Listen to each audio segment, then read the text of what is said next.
Et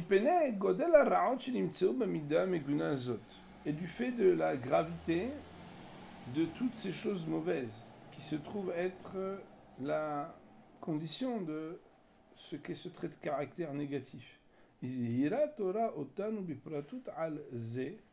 La Torah a pris soin de nous mettre en garde et de nous interdire de manière précise et détaillée là-dessus, belav de l'otelech rachin, avec le lav, l'interdit négatif de la Torah, de l'otelech rachin. L'otelech rachin, ça veut dire de ne pas le colporter. Eh bien, Estachem, un jour, j'expliquerai ce que mon Rav il avait cité au nom du Zohar, que le Zohar demande, mais pourquoi on dit l'otelech rachin?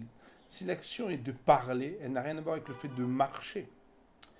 D'ailleurs, le mot rachil, comment c'est? Rochel veut dire normalement le marchand ambulant. Bon, c'est pas notre sujet vraiment maintenant, mais bien sûr, on parlera de ça. Comment je n'ai vers les comme on va expliquer plus loin. Et ce n'est pas comme des autres traits de caractère très mauvais, comme la colère, la sauvagerie, la raillerie, et d'autres midot qui sont mauvaises,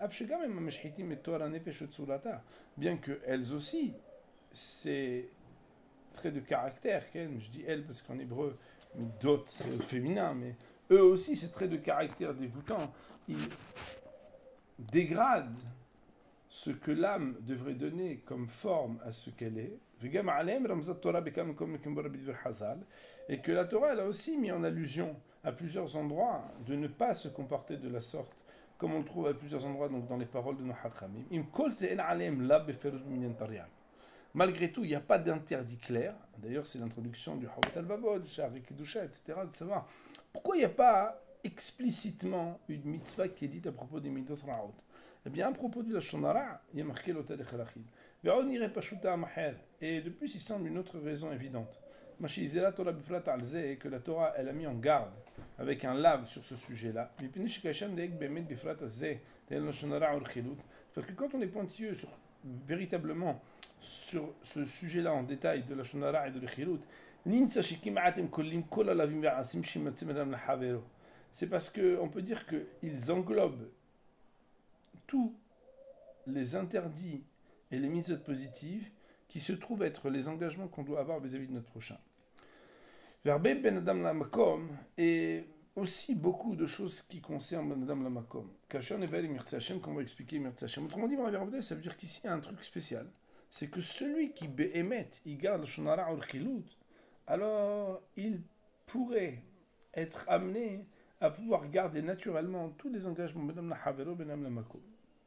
Laquelle ici la Torah autant me ferouche. C'est la raison pour laquelle la Torah, elle a mis en garde et interdit explicitement sur ce sujet afin qu'on ne soit pas attrapé par ce mauvais piège. Et je vais être amené à expliquer ce que j'ai dit avec l'aide d'Akadosh Baruch Hu.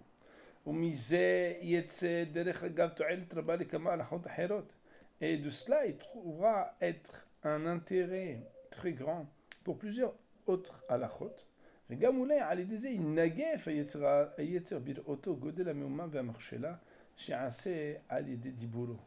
aussi, il est possible qu'il soit anéanti, ce Yetzirara, lorsque nous, on va voir combien il est grand et combien il fait trébucher ce qu'un homme il peut faire avec sa parole. Et c'est ça, ce que j'espère et ce que je commence à faire avec l'aide d'Akadosh Baruch Hu. Et au départ, pour pouvoir aborder ces halachot, il faut connaître les klalim, il faut connaître les principes.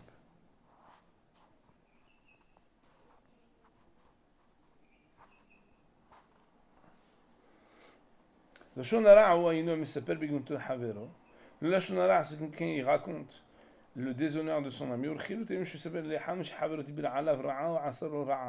Et la lechilut, c'est le fait de colporter, ça veut dire raconter à l'autre ce que l'autre a dit de mal sur lui ou a fait de mal sur lui. Et cela, c'est même quand c'est sur quelque chose de véridique. Comme on va l'expliquer plus tard. D'ailleurs, on l'avait déjà dit ça dans la Akdama. Il avait dit qu'une des grandes erreurs des hommes, c'est de penser que puisqu'ils disent vrai, c'est permis. Imir Hashem, Bekola Poskim, on va le dire au nom de tous les Poskim. Gam di Isur Lashon Hara Chilut ou Ben Befanav Ben Shelo Befanav.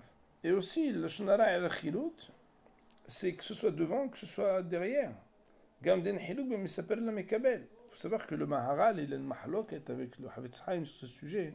On avait étudié une fois les paroles d'un Hadith qui explique la mahaloket et qui se positionne sur ce sujet très intéressant. Mais ce n'est pas notre sujet aujourd'hui. Aussi, il n'y a pas de différence entre celui qui dit et celui qui écoute, comme Behemet, on va tout expliquer plus tard.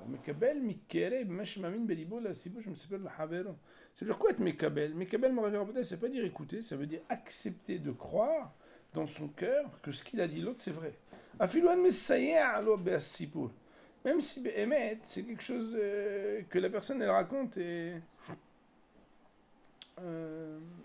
il n'y a pas d'appui. Mais la seule source pour laquelle il croit, alors c'est parce que l'autre lui a raconté.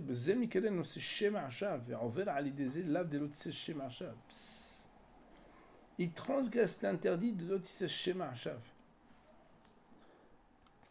Autrement dit, ici, on va voir le nom et le nombre des interdits chaque fois qu'on le transgresse. Chacun des interdits et des principes, ils ont des racines et des branches, comme toutes les autres parties de la Torah. Hashem Yizaken le Da'otam al-Buriyam, que je nous permettre de les connaître jusqu'au bout.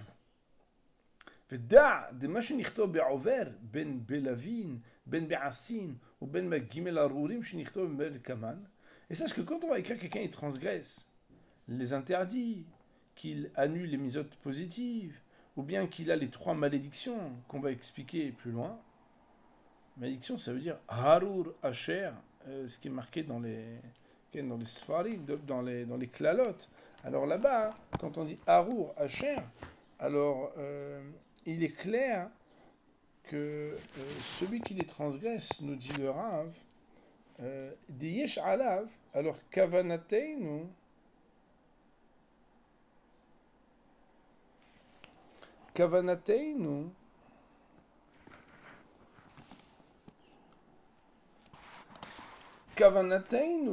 lorsqu'on va parler de ces restrictions de Lavin, de Hassin et de Harurim,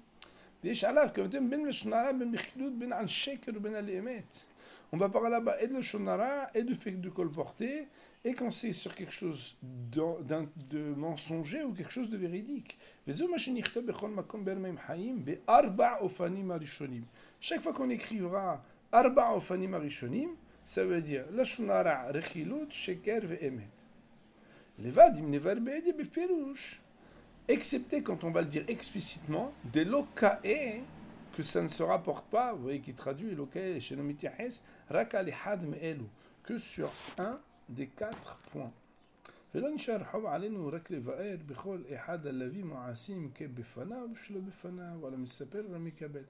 on dira Arba Ofanim, il faudra juste après parler, est-ce que c'est seulement Befanav, ou même quand c'est pas Befanav, devant lui ou pas devant lui. Ou est-ce que c'est sur celui qui raconte, ou est-ce que c'est sur celui qui a écouté. Et quand on parle des interdits et des misotes positives, qui incluent tous les cas de figure, j'écrirai de manière réduite, concise, Be'aber maim haim bekol ashmone aofanim. J'écrirai donc de manière concise les 8 manières de développer. Kavanaten, ça veut dire quoi? Écoutez bien, Rabotai. La shonara orechilut, befanav veshelo befanav, ben la misaper, ben la mikabel, ben alemet ou ben al sheker. Celui qui réfléchit, écoutez bien. La shonara, rechilut, si on les développe, chacun des deux, befanav veshelo befanav, le mikabel ou l'emet ou sheker, on arrive à 8. Okay?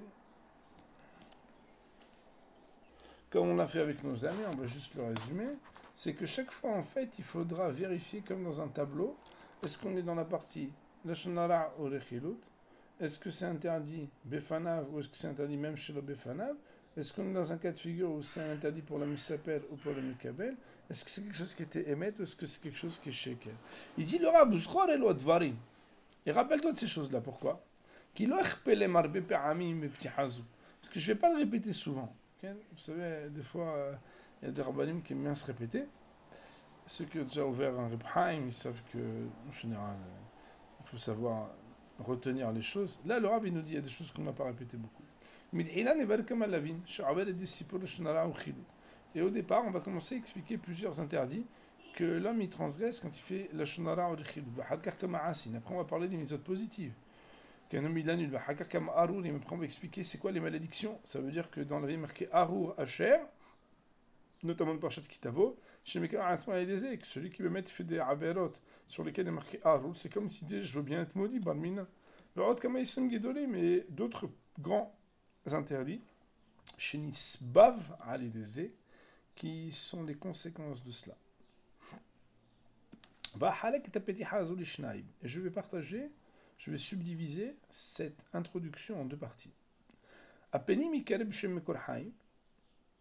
La partie intérieure, elle s'appellera Mekor Haïm, ou Beur Savivlo, Beshem, Ber Maim Haïm.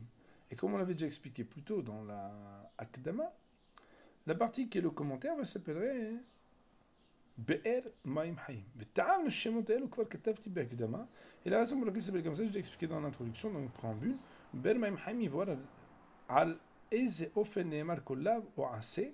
Et dans Be'er Maim Haïm, puisqu'on va expliquer des choses, vont être expliquer dans quel cas de figure a été dit chaque interdit ou chaque mitzvot positive qu'on a manqué d'accomplir, et d'autres halachot, et c'est ça que je vais commencer à faire avec l'aide d'Akadosh Baruch Hu. On va dire pour la Petiha, avant de commencer les lavines et les assin et les arurim, pour aujourd'hui, Baruch Ne'li Olam, Amin ve Amin.